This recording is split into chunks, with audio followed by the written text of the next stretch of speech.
menstruación. Eso. Ahora vamos a ver la menopausia, el climaterio, la perimenopausia, la posmenopausia, todo eso. A ver, esto no me está respondiendo. Vamos a admitir a esta compañera más que está. No me está haciendo caso esto.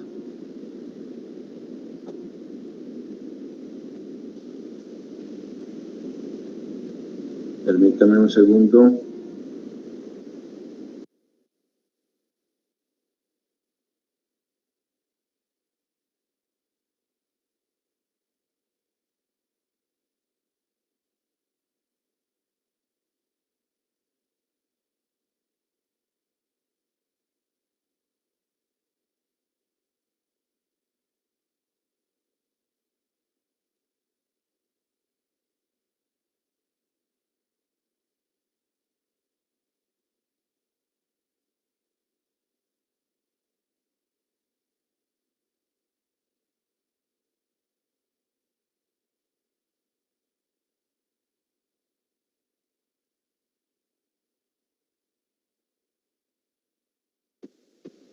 Bueno, a ver, las diapositivas se han trabado.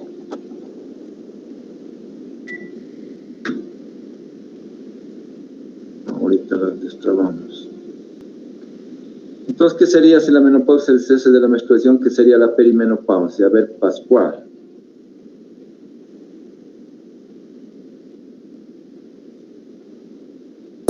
¿Cuál? Dime nomás. La premenopausia sería antes que se de la menopausia. Pero la menopausia va a los 45, normalmente a los 45, la premenopausia antes de los 45 sería, ¿o cómo se llama?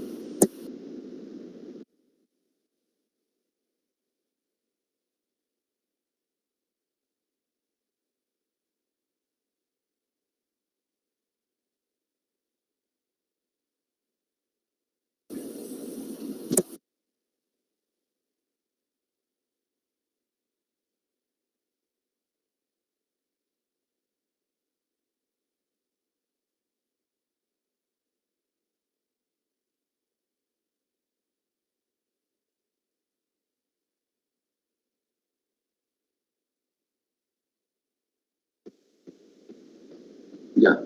¿Me escuchan?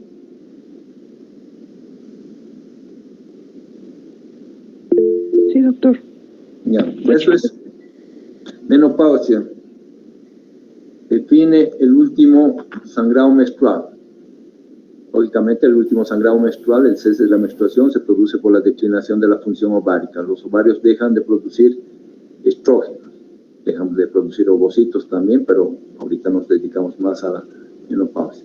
Y se define cuando ha pasado un año de la última menstruación, porque puede que esa mujer todavía menstrue si está en la perimenopausia. Entonces tenemos que esperar alrededor de un año, no alrededor de un año justo, para decir esa mujer entró en la menopausia.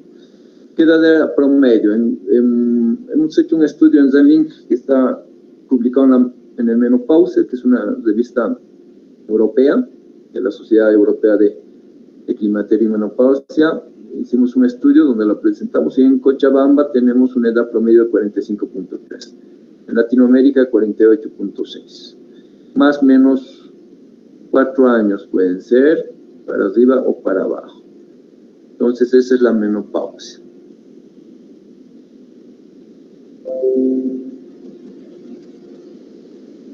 Ok. En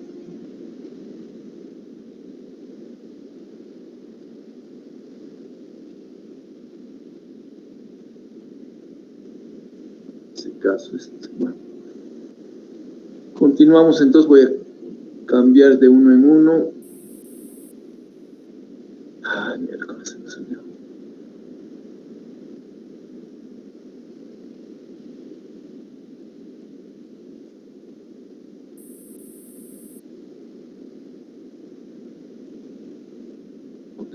¿Escuchan? No. Me salió. Sí, doctor. Ya. ¿Cuándo se llama menopausia precoz?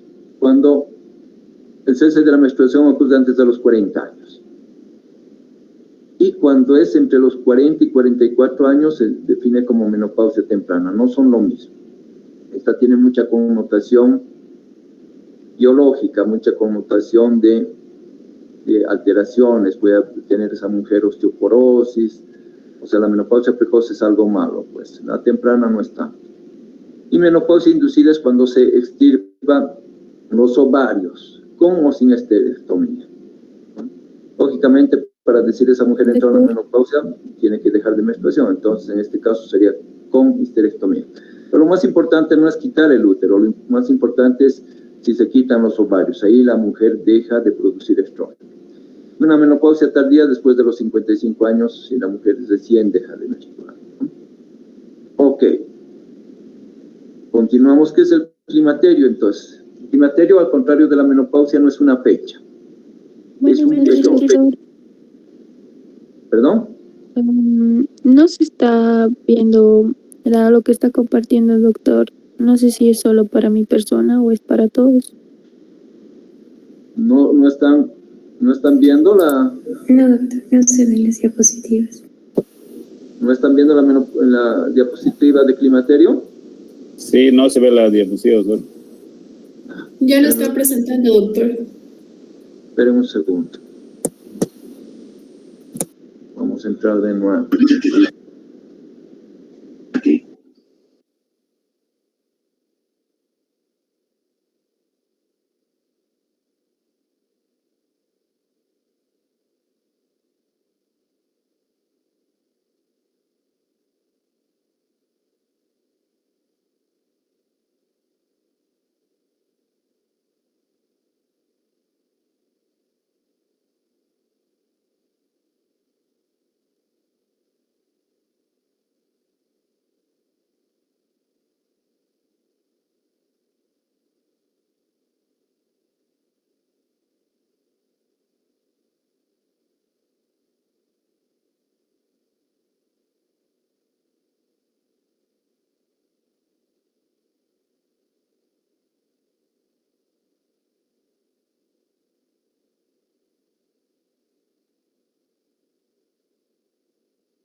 ¿Ahora sí me escuchan? Sí, doctor. Sí, doctor. Ok, entonces continuamos con esto de la menopausia. Estábamos en el climaterio. El climaterio no es una etapa, bueno, no es una fecha específica, es todo un periodo donde hay cambios, donde hay cambios o síntomas que la mujer va a tener en una u otra medida, en más o en menos. ¿No? Por ejemplo, hay los síntomas de los bochornos, calores, esos se llaman sintomatología climatérica próxima. Entonces, en la sintomatología climatérica también tiene cambios neurovegetativos, que se llama. Y también están los síntomas urogenitales. Este es el climaterio. Como habíamos dicho, no es una fecha, es un periodo corto o largo, durante el cual el organismo de la mujer tiene que adaptarse gradualmente a la deficiencia de estrógenos. Ok, entonces los síntomas pueden variar desde neurovegetativos hasta síntomas urogenitales. Próximo. Entonces, la perimenopausia o el síndrome climatérico puede haber desde la perimenopausia y hasta la posmenopausia, incluyendo la menopausia. Aquí, en la perimenopausia, aparte de los síntomas, hay irregularidades menstruales. Esa mujer ya no menstrua en forma regular. Puede tener ciclos cortos, ciclos largos, puede tener solamente manchados, todo debido al hipoestrogenismo, a la falta de producción de estrógeno. Este es el denominador común, lo que más. Ok, en cuanto a los síntomas, pues como íbamos diciendo, los síntomas pueden variar. Neurovegetativos, vasomotores también se llaman. Sofocos, sudoraciones, la mayor parte. Y los sofocos pueden ocurrir en cualquier momento y las sudoraciones generalmente en la noche, pero puede haber también de día. ¿Qué otros factores? El psicológico, alteraciones del estado de ánimo puede tener la mujer, insomnio, ansiedad, depresión, el síndrome del nido vacío, que ahorita vamos a tocarlo con más profundidad. Y los factores somáticos, puede tener esa mujer, si no se les repone estrógenos, a la larga osteoporosis, generalmente después de los 5 años de la menopausia. Aterosclerosis, como ya no produce estrógenos, el colesterol malo sobre todo sube y el colesterol bueno baja. Dolores de cabeza, cefaleas, vértigos, mareos, dispareunia. La dispareunia es resequedad o dolor durante la menstruación por resequedad de la vagina, sequedad vaginal, y síntomas urogenitarios que pueden ir desde la disuria y hasta tener escapes de la orina incluso, ¿no? Ok. Entonces, continuamos. Entonces, la menopausia, si bien no es una enfermedad como tal, las complicaciones de la menopausia sí lo son. Por ejemplo, la osteoporosis. Por ejemplo, que les suba el colesterol. Por ejemplo, que esa paciente esté irritable o deprimida. Esos son enfermedades. Entonces, hay que tratar la menopausia cuando no hay una contraindicación absoluta. Pasamos entonces. Y la sexualidad en el climaterio, pues, depende de las etapas y todo, ¿no? Y también depende de la expectativa de vida de la mujer, ¿no? Ahora ya tenemos una expectativa de vida bastante alta y lógicamente no le vamos a dejar a esa mujer con 20 o 30 años de la posmenopausia con todos los achaques de la misma. Ok, próxima.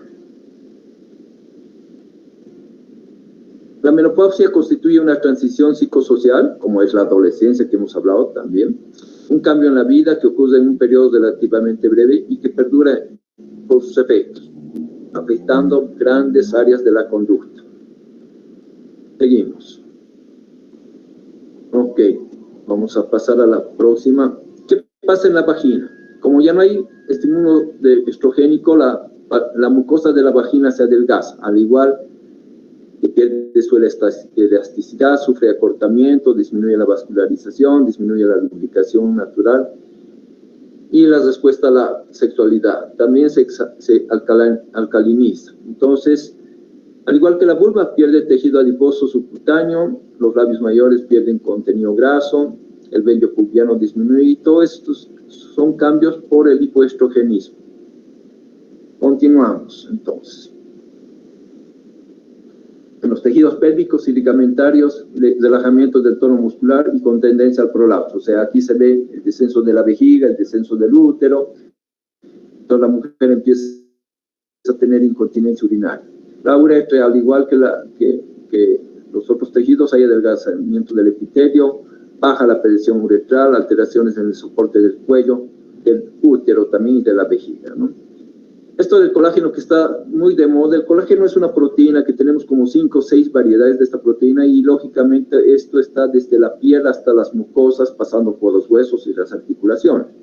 Se pierde el colágeno, aumenta la actividad parasimpática de esa vejiga, o sea, da ganas de orinar a cada rato, disminuye el epitelio vesical, decrece la actividad simpática con aumento de la actividad vesical, o sea, esa paciente tiene incontinencia urinaria o le da ganas de orinar a cada rato.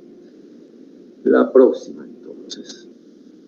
¿Qué tiene entonces la mujer en la vagina tiene prurito, escozor o picazón, sequedad de la vagina, dispareunia, incontinencia urinaria de esfuerzo o de urgencia, disuria, poliuria, nicturia. Entonces, esa paciente empieza, aunque no sea diabética, empieza a orinar en la noche, por ejemplo. Seguimos. Y acá podemos ver los diversos síntomas en porcentajes. Mayor la sequedad vaginal, miren en la premenopausia y en la posmenopausia cómo puede subir hasta un 94%. La dispareunia hasta 40%. Disminución de la libido, lo mismo. Los estrógenos son importantes para la sexualidad. No solamente los estrógenos, la testosterona también que produce la mujer es importante para la libido, o libido, como quieran llamar. Continuamos. Tipos de disfunción sexual en la posmenopausia. Alteraciones del deseo o del apetito sexual, trastornos en la excitación, defectos orgásmicos también puede haber. Continuamos. Ok, acá en las ordenadas tenemos el porcentaje de actividad sexual y en las abscisas tenemos la edad, ¿sí? En cada 6 años de la mujer, ¿no? Verán cómo a medida que disminuye la edad, pues la actividad sexual disminuye por la falta de estrógenos, no tanto por la edad. Una mujer de mucha edad, si tiene estrógenos, si está con terapia hormonal de reemplazo, puede tener buena actividad sexual. Seguimos. Trastornos de la sexualidad en mujeres con actividad sexual. Entonces podemos ver desde el deseo hasta la excitación, orgasmo, dispareunia, ¿no? Según que va pasando la edad, pues esto disminuye, por ejemplo, la excitación y aumenta la dispareunia. Continuamos. Sexualidad en la mujer posmenopáusica. Causas de inactividad sexual.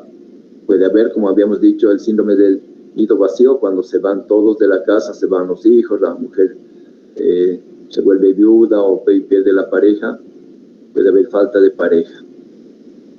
Relaciones personales también pueden estar en impotencia de la pareja. La pareja también, vamos a hablar el día de mañana del climaterio masculino, también disminuye. La pareja puede estar enferma. Falla del deseo sexual, falla de la excitación, dispareunia, falta de orgasmo.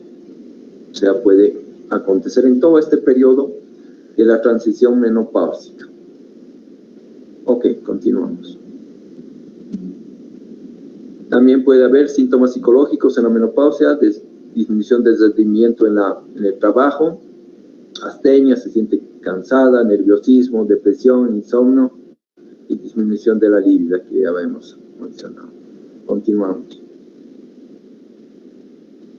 En la posmadurez, en general, hay un descenso general de la actividad y goce sexual en ambos sexos, con edad, aunque existe considerable variabilidad individual dependiendo de las circunstancias, ¿no? Por eso es importante la terapia de reposición hormonal. Esto incluso en médicos, una encuesta que se hizo. La próxima. Entonces, esto generalmente, la sexualidad está ligado a los niveles hormonales, ¿no? El estradiol, cuando está menos de 35 picogramos por ml, se asocia al descenso de la actividad sexual. Es un estudio de la Universidad de Stanford, por ejemplo. Y en el hombre hay caída también de la testosterona y disminución del deseo sexual, aunque también la mujer posee una poca de testosterona y con la menopausia también está disminuyendo. Entonces hay que generalmente reponer no solamente los estrógenos, sino una poca de testosterona también en la mujer. Continuamos. También esto de la menopausia varía según las culturas. Por ejemplo, un estudio que me acuerdo muy clásico de la doctora Martins de Estados Unidos que hizo en las mujeres maya en México, en Yucatán. Ellos no percibían los síntomas de la menopausia, ¿no? O sea, depende de las culturas. Algunas las perciben más, otras no. Y también depende de cada mujer. Algunas tienen más síntomas y otras piensan que es todo normal, que no tienen síntomas, ¿no? Entonces varía en una misma sociedad según la clase social, la educación y el estereotipo médico y muchas cosas. y la anticipación negativa en la menopausia. ¿Esto qué quiere decir? Por ejemplo, en las décadas anteriores, hace 20 o 30 años, las mujeres tenían algunos síntomas, se quejaban con su esposo y el esposo les decía, aguántate. Iban con el papá y el papá les decía, tienes que aguantarte, es normal. Iban con el ginecólogo como el papá les decía, no, es normal, tienes que aguantarte. O sea, no daban hormonas femeninas, pensaban que la mujer tenía que vivir con sus achaques el resto de su vida. Y eso ha cambiado, ¿no? Pasamos a la otra. Ha cambiado sobre todo desde la liberación femenina que se dio con la patentación, se puede llamar, o con el descubrimiento de la píldora. Allá como en 1950 se descubrió la píldora anticonceptiva, ¿sí? También se hizo a través de una raíz que se llama la raíz de barbasco o la raíz de negro, que se descubrió también en México, ¿no? Entonces depende de la actitud que tiene, cultural, profesional, depende también de la jubilación, de tener pareja o no. Otros atribuyen que es un envejecimiento natural, incluso los ginecólogos hasta hoy en día en nuestro medio lo atribuyen a eso, ¿no? Y factores económicos también. Si la paciente no tiene dinero, pues aunque tenga achaques, todo, no va a poder ir al médico y no le van a poder dar sus estrógenos, que no son tan baratos tampoco, ¿no? Pero eso se puede suplir. Educación de los cambios fisiológicos, de toda la anatomía. Antes, por ejemplo, se daba, en vez de terapia hormonal de reemplazo con estrógeno, se daba la famosa DEA, la de hidroepiandrosterona, que ha vuelto un poco en estos tiempos a dar, no solamente como terapia hormonal de reemplazo, sino para desarrollo cognitivo también, ¿no? Psicoterapia de apoyo también se puede dar, terapia sexual, con sexólogos o sexólogas, que hay actividad coital, ejercicios físicos, que pueden mitigar en algo el uso de terapia hormonal de reemplazo, ¿no? Continuamos.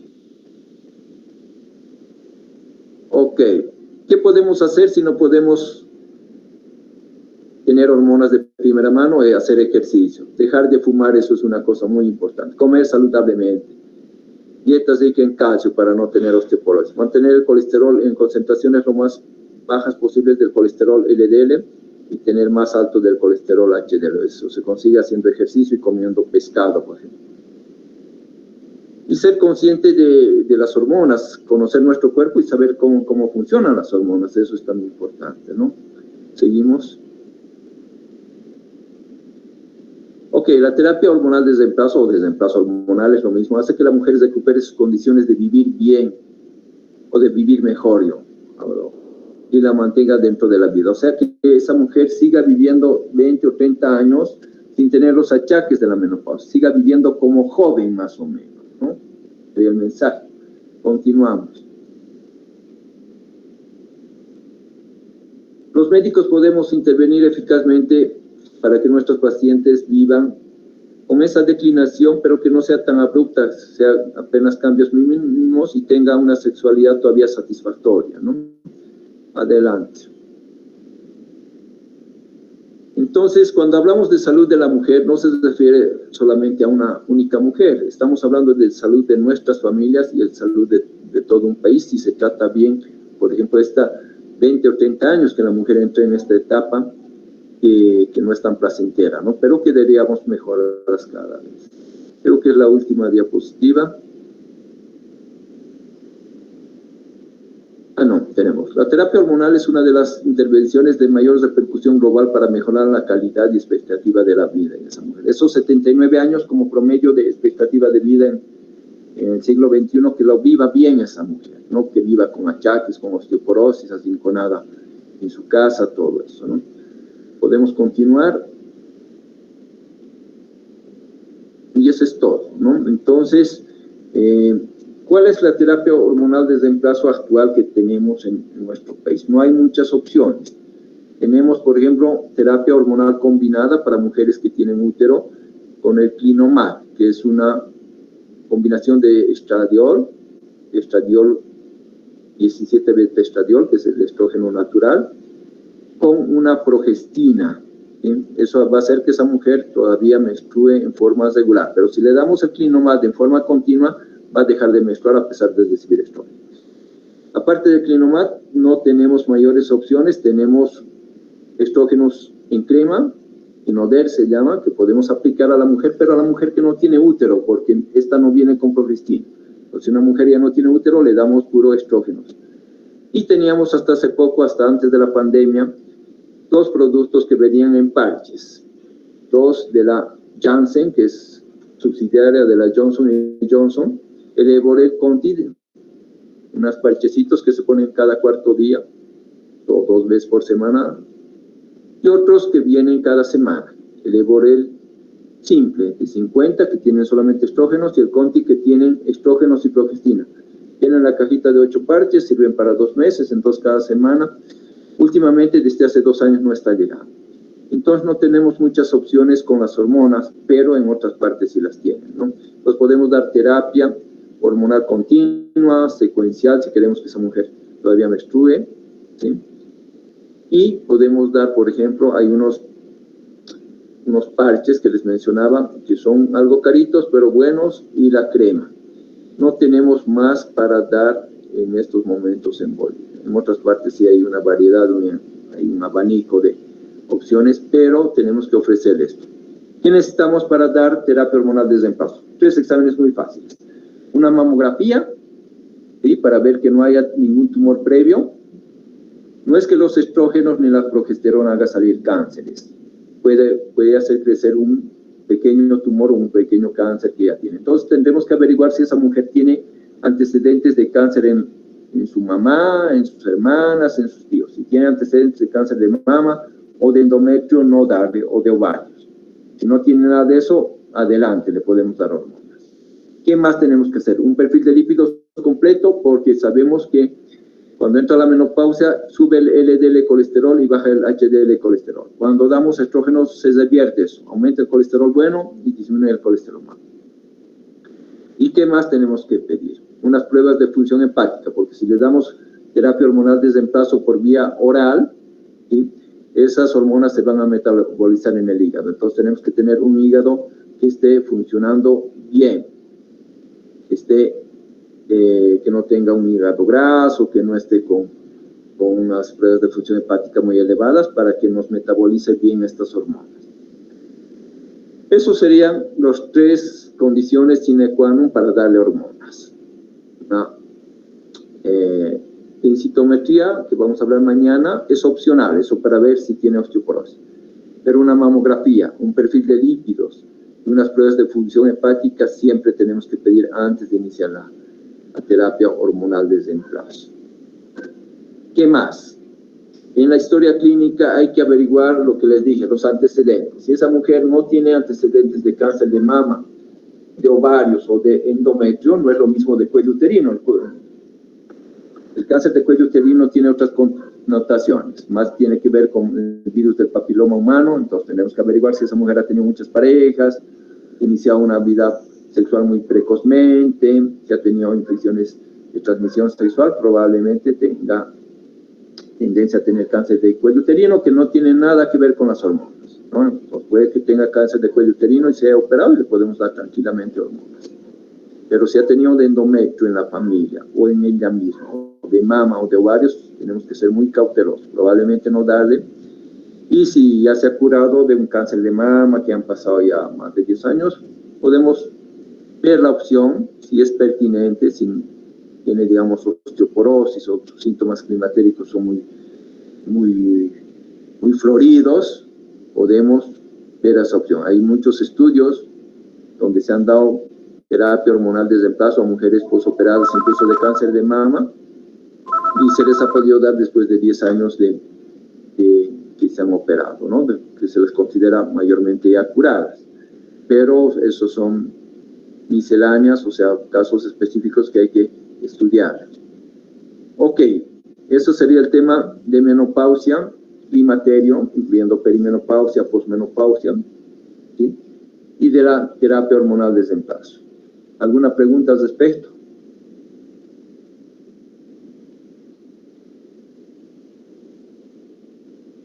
¿No hay preguntas, Noelia, por ejemplo? Doctor, yo tengo una pregunta.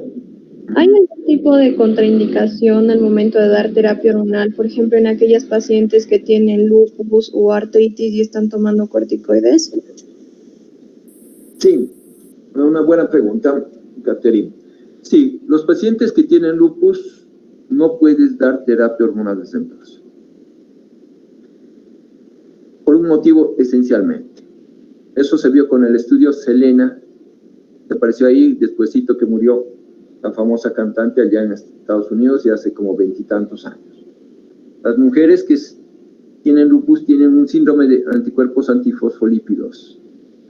Este síndrome de anticuerpos fosfolípidos puede ser primario o puede ser secundario por el propio lupus. Entonces, estos pacientes tienden a hacer coágulos.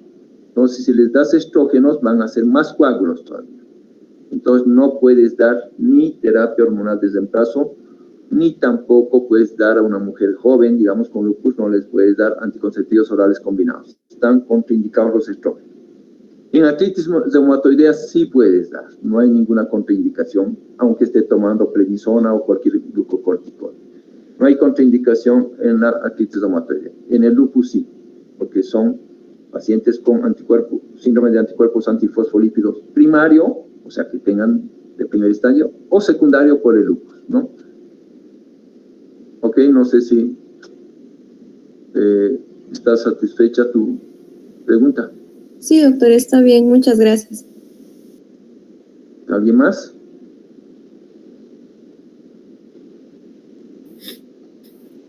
Buenas noches, doctor. Disculpe una consulta. ¿Sí? Respecto a para la terapia de reemplazo hormonal, ¿cuál es la mejor vía de administración, doctor? Como nos mencionó, hay oral, hay tópico, hay tabletas. ¿Depende del caso, doctor? ¿O Sí. Depende del caso del paciente? Depende del caso, sí, depende del caso. Como dijo León Esperó, el doctor León Esperó, van a leer mucho cuando lean ginecología. Ha sido el padre de la ginecología endocrina, ¿no? Él decía que la terapia hormonal de reemplazo hay que dar de acuerdo, el traje tiene que ser de acuerdo a cada paciente, el traje de acuerdo a cada persona. O sea, una terapia para cada paciente, más o menos. Entonces, va a depender si esa persona, por ejemplo, es joven. La terapia hormonal de reemplazo tú puedes dar desde los 40 años, ¿sí? Si esa tu paciente ha hecho una menopausia precoz o temprana, hasta los 60 años de primera vez.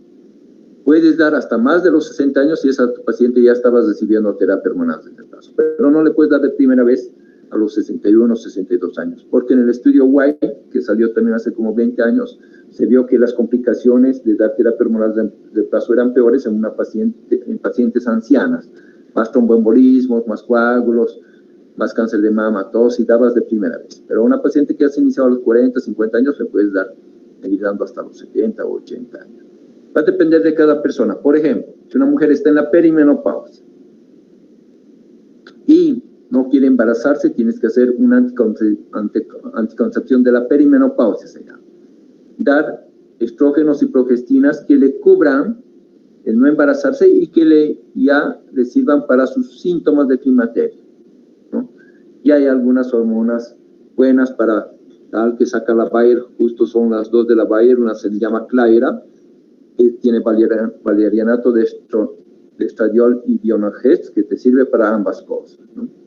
Hay alguna más que no me acuerdo de la Bayer, ¿sí? Que también sirve para eso.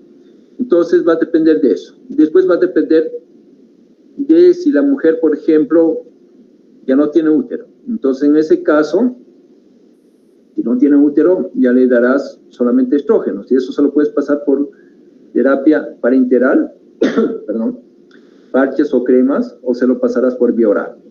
Va a depender si esa mujer, cómo está su hígado. Si está su hígado ya un poco tocado, tiene un hígado graso, se lo vas a dar en forma parenteral, porque directamente va a pasar a la sangre arterial, no va a pasar por la sangre venosa, por la circulación porta.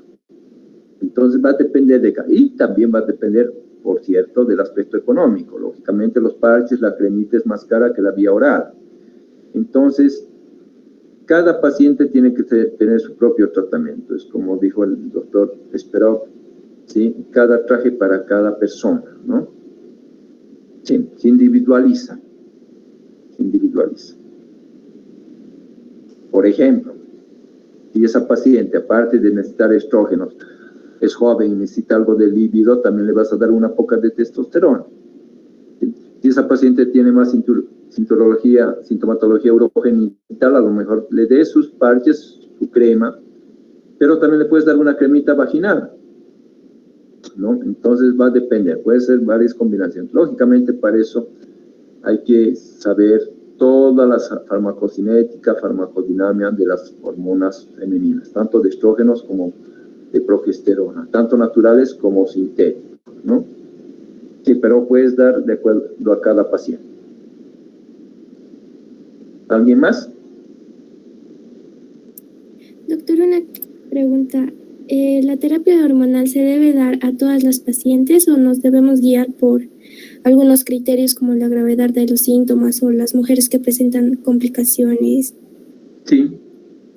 Sí, antes dábamos hasta el estudio White, que apareció justo, no todavía 20 años, como el 2004, como 17 años, donde hubo un gran alboroto, ¿no? Hasta ese entonces todos, casi en el mundo, incluyendo médicos familiares, incluso algún médico general, daba terapia hormonal de reemplazo. Con ese estudio se asustaron la gran mayoría de los médicos en el mundo, y más en Bolivia, ¿no? Entonces, ahora solamente hay una indicación absoluta para dar hormonas. Cuando la paciente tiene síntomas del climaterio que hemos repasado, floridos, cuando tiene calores, bochornos, dolor de cabeza, irritabilidad, todo, ese es lo más trascendental para dar. Antes dábamos incluso para prevenir la osteoporosis, o sea, los estrógenos, como vamos a tocar mañana cuando tocamos osteoporosis, que es más en la mujer que en el varón, incluso dábamos como no objetivo principal, sino como un objetivo secundario. Dábamos para que esa mujer no se siga descalcificando. Ahora no. Ahora solamente cuando tiene síntomas climatéricos floridos o síntomas urogenitales molestosos. Si esa mujer tiene estos síntomas y no tiene contraindicación para recibir terapia hormonal de reemplazo, como ser cánceres de ovario, endometrio o mama, o que haya tenido un ACV trombótico, sí, recientemente, o un tromboembolismo pulmonar reciente, o sea, menos de 6 meses, quiere decir, sí hay que brindarle la opción de que utilice hormonas, ¿no? Hay que darle una consejería al respecto. Pero si pensamos que va a tener osteoporosis o que tiene osteopenia, si solamente es para que la piel no esté tan reseca, no esté tan adelgazada, en esos casos, o si tiene solamente dispareunia y nada más, entonces en esos casos podemos tener otras opciones para los síntomas, digamos, de irritabilidad o de depresión. Le podemos dar antidepresivos. Si solamente es de los huesos, le podemos dar bifosfonatos. Y si solamente tiene resequedad vaginal, le podemos dar estrógenos, pero en crema nada más, ¿no? No terapia sistémica, me refiero. Entonces, sí, la indicación absoluta, sintomatología climatérica florida. Esa es la opción número 1, ¿no? Y no sé si Tatiana respondió a tu pregunta. Sí, doctor, muchas gracias. Ok, ¿alguna última pregunta? Doctor, una cosita más, disculpe. Álvaro. Sí, doctor. Había investigaciones que sugerían que los niveles de andrógenos que son endógenos del cuerpo no eran como útiles para predecir la función sexual en mujeres, doctor. Y ahora también, bueno, nos mencionó ahorita, ¿no?, que si a la mujer le hace falta, hay problemas de líbido, hay que darle testosterona, como nos mencionó, ¿no? Pero, o sea, a la luz de estas investigaciones, ¿no, doctor? O sea, realmente, ¿cuál es el esquema que hay que seguir? Y también creo que, si no me equivoco, hay, creo, efectos adversos, no sé si se le da testosterona en forma rutinaria a mujeres posmenopáusicas, no puede haber problemas. Entonces, ¿cómo digamos, más o menos? No hay problemas con la testosterona. El problema único en Bolivia de la testosterona es que no tenemos ahorita aplicaciones para mujeres, ¿no? Ahorita las únicas testosteronas que tenemos son básicamente una, el Nevido, que se llama para varones, que viene de mucha dosis, 1 gramo inyectable intramuscular, entonces no hay para mujeres. Hasta hace unos 10 años traía un laboratorio chileno en crema, la testosterona, entonces eso utilizaba mucho. Sí, entonces no tenemos, pero en otras partes, en Chile, por ejemplo, en Estados Unidos, tienes cualquier cantidad de testosterona para mujeres, ya sea en crema, en dosis bajitas, todo. ¿Cuándo tienes que dar testosterona? No a todas las mujeres, por cierto, ¿no? Tienes que dar sobre todo a esas mujeres que les han quitado los ovarios. Los ovarios, incluso después de la menopausia, siguen produciendo testosterona. Ya no producen estrógeno, pero siguen produciendo testosterona. Eso le da la libido a la mujer, el deseo sexual, aparte de los estrógenos también, pero un poco más la testosterona. Entonces, por eso, si ustedes ven a sus abuelitas, por ejemplo, ¿sí? Las abuelitas les empieza a salir bigotito, bigote y barba, unos cuantos pelos, no sé si han visto. ¿Por qué? Porque sus ovarios ya no producen estrógenos, pero siguen produciendo una poca de testosterona. Entonces, la testosterona hay que dar a la mujer que necesita, a la mujer que ha disminuido, que a pesar de los estrógenos que le estás dando y la progesterona, todavía no se siente muy bien. Sobre todo si esa mujer le han quitado, ha tenido una menopausia quirúrgica, le han quitado los 2 ovarios. Y sobre todo si ha sido en etapas tempranas, 40 años, 45 años o 35 años, por cualquier motivo, ¿no? Entonces, en esas mujeres hay que dar una poca de testosterona. Las dosis para mujeres, obviamente, que son súper bajitas, ¿no? Con decirles que algunas mujeres que van al gimnasio, jóvenes, relativamente jóvenes, de 40, 45, 50 años, utilizan una poca de testosterona, ¿sí? Incluso una poca de otros anabólicos para formar músculo también. La testosterona tiene receptores incluso en el músculo. Entonces utilizan para sacar musculación, ¿no? Entonces la testosterona es buena, lógicamente, en dosis bajitas para la mujer, para algunas mujeres, no para todas, pero lamentablemente en nuestro país no tenemos. ¿Por qué? Porque son generalmente terapias un poquito caras, o a veces terapias como esa vez que traía, no me acuerdo que eran laboratorios de Calcine, pero que como no se ocupa mucho, luego los descontinúan porque nadie receta y entonces los medicamentos se les pasa y todo eso, ¿no? Pero no es mala la testosterona, lógicamente a dosis bajas en mujeres que sí necesitan, no todas las necesitan. ¿Ok, Álvaro? Muchas gracias, doctor. Bueno, con eso hemos terminado, entonces, disculpen por las fallas técnicas, mañana continuamos con osteoporosis. La osteoporosis tanto es en hombres como en mujeres, pero más es en mujeres, vamos a comentar por qué. Y el último tema, el miércoles, climaterio masculino, ahí vamos a seguir hablando de la testosterona, que en el hombre sí es súper importante, ¿no? Ok, listo, pues hasta mañana, nos vemos a la misma hora, es a las 7, no es a las 6, no se van a colgar desde las 6. Ok, hasta mañana.